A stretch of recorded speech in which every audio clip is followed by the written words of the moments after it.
So hi everyone, I am Karen L. Amakin, and this is in continuation to Chaska Canyafuegos report, which is the students with intellectual disability.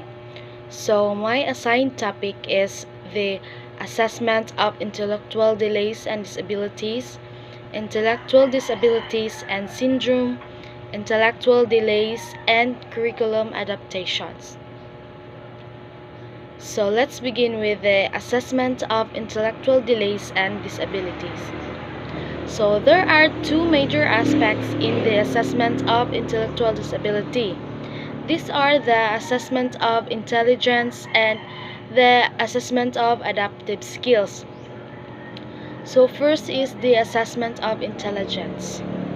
So let's have norm reference measures and criterion reference measures.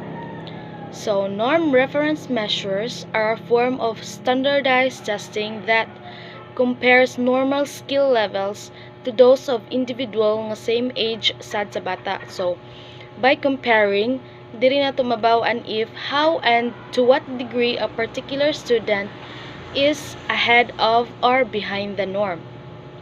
So, that is the norm reference measures.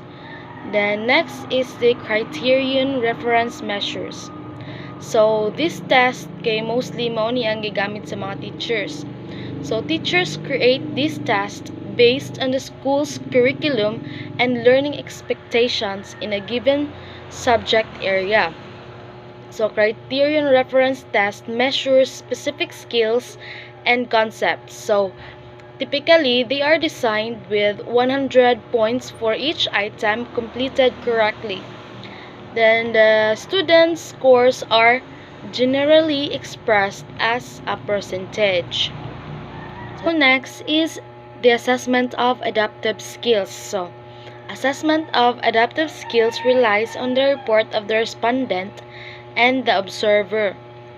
So let's have the Vineland Adaptive Behavior Scale 2nd edition, or VABS. Is an individually administered scale for people from birth through 90 years old. So the Vineland Adaptive Behavior Scales has been a leading measure of personal and social skills needed for everyday living. So it includes forms such as survey interview, parent or caregiver rating, teacher rating, and expanded interview, and these scales are organized within a three-domain structure, which are the communication, the daily living, and the socialization. So, mao ni ang focus sa the Vineland Behavior Scales. So, next is the AAM, the Adaptive Behavior Scales School. So, a norm reference scale for persons 3 to 21 years old.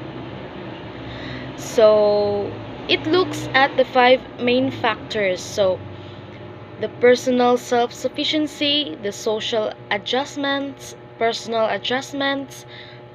social responsibility, and community self-sufficiency. So, mo nang focus sa AEM, the Adaptive Behavior Skills. And a child must be well below average in both measured intelligence and adaptive behavior to be identified as having an intellectual disability. And then let's proceed to intellectual disabilities and syndrome. So a wide range of conditions can lead to intellectual disabilities. So these are the common intellectual disabilities and syndrome. First is the Down syndrome. So, a genetic disorder which occurs when someone is born with a full or partial copy of chromosome 1 in their DNA. So, Down syndrome is the most frequent genetic cause of a mild to moderate intellectual disabilities and was one of the first syndromes associated with intellectual disabilities. So, prevalence of Down syndrome increases with maternal age. Then next is the Fragile X syndrome. So most common syndrome cause of an inherited intellectual disability worldwide. It is a genetic condition caused by a mutation in the chromosome. So the Fragile X syndrome is a genetic condition that causes range of developmental problems including learning disabilities and cognitive impairment. Usually males are more severely affected by this disorder than females. Then next is the fetal alcohol spectrum disorder. So it refers to a number of conditions that are caused when an unborn fetus is exposed to alcohol. So from the word alcohol. Alcohol ingested by a pregnant woman can have a variety of physical and neurodevelopmental effects on the developing fetus, ranging from death of the fetus to physical malformation, intellectual disability, or learning behavior problems. Although children with fetal alcohol spectrum display a range of IQ scores, most of them fall in the mild intellectual disability range. So part of their intellectual challenges is in the areas of planning, sequencing, self-monitoring, and goal-directed behaviors. So mo na siyang fetal alcohol spectrum disorder. And then let's proceed to the intellectual delays. So studies consistently show that mild intellectual disabilities without etiology or cause is highly correlated with lower socioeconomic status. Children born to women who have fewer resources are more likely to have had a little prenatal care and poor nutrition and are less likely to have received social and cognitive nurturing in early childhood. Women who haven't completed high school are 4 times likely to have children with mild developmental delays. So, another way of framing concerns related to children with mild developmental delay is to focus on the achievement gap. So, achievement gap refers to the difference between groups of children based on gender, race, or ethnicity, ability, and socioeconomic status and their scores on educational measures. So next is instructional strategies. So these are the instructional strategies in students having intellectual delay. So first is task analysis. So task analysis is a process of breaking a task down into its component parts, sequencing this, and then teaching them. So in task analysis, start with something that a child must do frequently. For example, in wearing a shoes, you apply your task analysis and observe if there is any problem or improvement in a child. So that is task analysis. And then next is backward chaining. So backward chaining, breaking a skill down into smaller steps, then teaching and reinforcing the last step in the sequence first, then the second to the last step in the sequence, and so on. So I have here an example of backward chaining. So purple arrow shows working on it. Check means mastered it. X shows not mastered. So you must repeat each round until there is mastery of the step with the purple arrow. So next is modeling.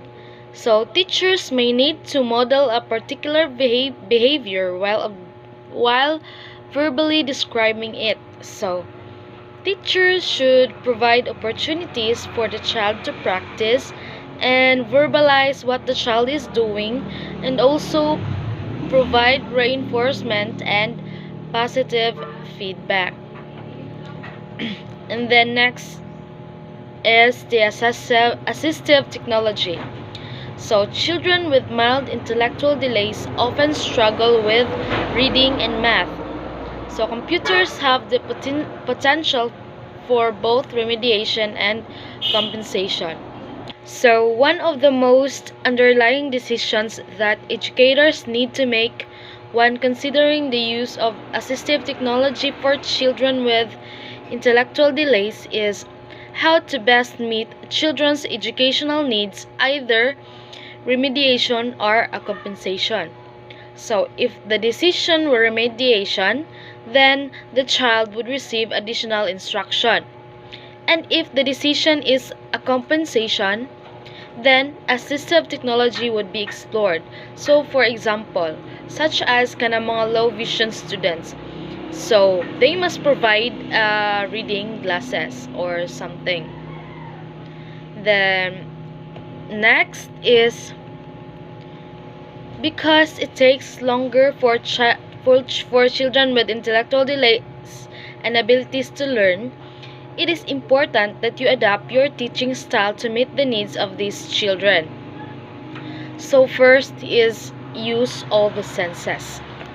So even if you are teaching concepts that are primarily visual, such as colors, have children reinforce visual with other sensory experiences, such as eat a red tomato and listen to the red fire truck.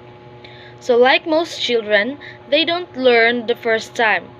Teach the same concepts in a different context. Second is promote overlearning. So keep going over the same concept until they have overlearned and use variations to maintain their interest, because children may easily forget. They need to learn and review information until it is firmly established. Next is use-based practice.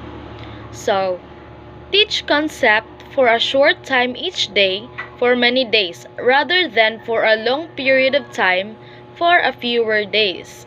So, it is better to teach for a short time each day for many days. And then, number 4, choose materials that teach several skills. So, teachers must determine the learning value of specific materials and use that are the most efficient or those that teach two necessary skills at one time. So, number 5, generalize concepts. So, teachers must keep activities relevant, short, and to the point, and be clear with directions so that students can understand easily and properly. And then number 6, use many examples. Using many examples depends the understanding of the students. And then number 7, reinforce appropriate behavior. So teachers must set their sights realistically and also reinforce efforts and steps towards a goal. Number 8, focus on essential skills. So focus on what skills will be essential later for the students that need to be developed now, and should concentrate on what is important for the children. Like for example, like functional living skills. And then number 9, teach vocabulary. So children need the vocabulary to express basic wants and needs, whether they learn words or signs or use a communication board. So number 10, use universal design. So provide activities that can be used at many different levels by individuals and groups of children, and provide adult scaffolding to support children's learning. And then lastly, evaluate progress. So evaluate the progress of children with intellectual delays and disabilities against their own development, as well as in the context of the general curriculum and what all children in the class are learning. So let's proceed to the curriculum adaptations. So first is the social awareness. So children learn about themselves and their environment by their familiar experiences. begin with them and their surroundings. Family and school then expand into the larger community. So, teachers must help children evaluate a situation, including your classrooms, relative to their health, fitness, and safety. And then focus on making children part of the group and teaching them social skills that will be appropriate throughout their lives, including those from diverse backgrounds and cultures. And then second is the social competence. So all children need to be contributing members of the class as you help children join groups, model and teach the skills they need. So, children need to learn about themselves and others. The need of a child to establish and maintain high quality and mutually satisfying relationships and to avoid negative treatment or victimization from others. And then next is the social studies. So, like all children, those with intellectual delays and disabilities need to learn about the community in which they live. So, teachers should concentrate on the roles that children may need to know or can readily identify, such as the roles of the police, the firefighters, cafeteria workers, bus drivers, and others. And then teach skills they need to interact in the community and encourage parents to take children on different places para ma-explore po ilahang mind. And then next is English language arts. So children with intellectual disabilities have smaller vocabularies. Provide time for extra repetitions of vocabulary and help generalize words to a variety of situations. So, in language, both expressive and receptive is one of the most challenging areas, but it is one of the most essential. So, as a teacher, you must motivate them and capture their interest to gain learning. So, children with intellectual difficulties need first-hand experiences to translate into language and literacy. They need to build a strong experiential base, so you must start with the concrete and gradually work towards more abstract. And then next is speaking and listening. So, like all children, those with intellectual delays and disabilities depend on communicating with others to have their needs met. So, speaking and listening is an integral part of children's learning. So, in order to build a solid base, you as a teacher, you must encourage your children to communicate in any way they can. Start conversations with an obvious frame of reference. For example, I like your hat. So, listening is difficult if possible. Dapat naka-props to support your statement. And also, you need to speak clearly at a normal speed with simple and direct statement. So next is reading. So children with intellectual disabilities require more practice to develop early literacy skills. Establish basic skills and use these skills to teach the integration of higher level skills. So, in reading, teachers must begin using like kanang mga short stories lang and simple stories kay usually ang mga bata di na nun sila ganahan mo read if ang ilang basahonon is taas kayo. So, kana lang mga short and simple stories. And also, use stories kanang naay mga rhyme, rhythm, and repetition. So, read to children one-on-one. Follow the words with your finger so that children develop the connection between the written words and reading. And then next is writing sad. So writing begins with marks on the page and ends with the understanding of a complex symbol system. Work initially with the fine motor aspect as the symbol system will take time. So, writing is the one of the most important part of the success of a child. So, in writing, teachers must help children enjoy the process of making marks on their paper and give them a variety of tools to mark with. And then have a large wooden alphabet letters available para mas mamaster nila, especially sa pag-write sa ilahang names, which is kanang most important part. Next is language. So children need to learn the rules of English, like how to make plurals, and they also need to enlarge their vocabulary to express their needs. So in working a child's vocabulary, start with the nucleus vocabulary nga nag-focus sa child, such as kanang teaching body parts. Next, focus on healthcare, the family, clothing, and aspects of the school and home environments. Also, emphasize nouns and verbs because it is essential in communicating needs. So, begin with words that allow children to express their basic needs and wants, such as yes, no, please, thirsty, hungry, and tired.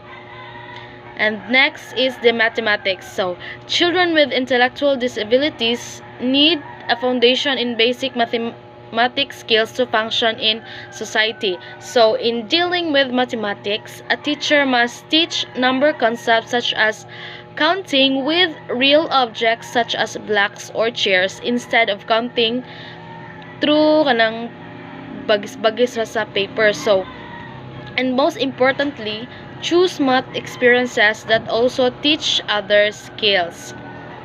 And then next is the science. Science should focus on first-hand knowledge and give information that is relevant for future learning and well-being. So, in teaching science, a teacher must tie science lessons to safety knowledge. So, science lessons can also provide an important opportunity to teach everyday living skills. And use field trips, especially those nga kanang nagdeal about nature, environment, and especially teach the world around them. Next is the technology. So technology holds great potential for teaching cause and effect reasoning and its patience with repeated learning is infinite. So we all know that technology has many disadvantages and advantages. So teachers must encourage independent and correct use of gadgets to avoid mga health problems. And also, in choosing software, dapat kanarang mga appropriate and simple to operate. And then next is the health and safety. So it is important for children to make good health habit. Teach skills such as toileting, washing hands, eating with utensils, and grooming. So health and safety is very crucial, especially students with disabilities. Of course, health and safety always comes first. So you must teach safety skills and emphasize dangers with the greatest likelihood of occurrence and those that are most dangerous, such as kanang mga traffic lights, electrical outlets, fire, and poisons. Teach safety signs, warning signs, and warning words, and concentrate on building good food habits, especially to those students with intellectual disabilities. Help children choose healthy snacks rather than junk foods. And then next is physical education. So large motor skills help develop stamina and increase body coordination and awareness. So physical education is essential to us, most especially for students having an intellectual delays and disabilities. So teachers must provide opportunities for children to participate in skills that require locomotion. For example, like kanang running. Emphasize basic fundamental motor skills and their variations, and also use kanang mga lightweight ra nga mga materials to make it easy to manipulate. Next is sensory motor integration. So when you plan for a fine motor play, Think of the skills that both help child develop necessary small muscles in the body, provide opportunities for children to use motor skills in coordination with their senses. So, teachers must provide a variety of objects so that the child can practice many styles of grasping, manipulating, and releasing, which is an important part in a student. And teachers must also use many different materials that require fine motor skills. Then next is creative and visual arts. Arts for young children should focus more on the process than the product. Children learn by doing, especially if a thoughtful teacher is providing guidance. So, through the manipulation of various art media, makalearn na sila about mga textures, shapes, and sizes. For example, like if mag-use ka og costumes, so you must provide kana realistic one. So art for young children should focus on the process than the product. Teachers must use of art media to improve their creativity and encourage children to participate in each activity. Next is music. Music can be used in a variety of ways. Repetition makes it easier for children to learn songs. Teach family songs so children can hear and sing them at home as well. So, use music to teach basic concepts such as numbers, colors, and body parts. And most especially, use music to help children establish a rhythm pattern. You must also increase self-esteem and create a sense of belonging by using songs. Next is movement and dance. So, movement is a must for children. Support all attempts at movement. So, in dancing, instructors must model specific body parts long enough so that children know the part indicated. And you must play music that has an obvious beat so that children will be encouraged to move, and help children recognize speed by having them move quickly and slowly. And lastly, the routines and transitions. So, routines and transitions can be used to promote independence and pre-vocational skills, as well as teach colors, numbers, and body awareness. So, teachers must allow time for more transitions so that children can be successful in their daily living. Create more routines that is applicable in their daily lives. So that is all for my report. Thank you and God bless.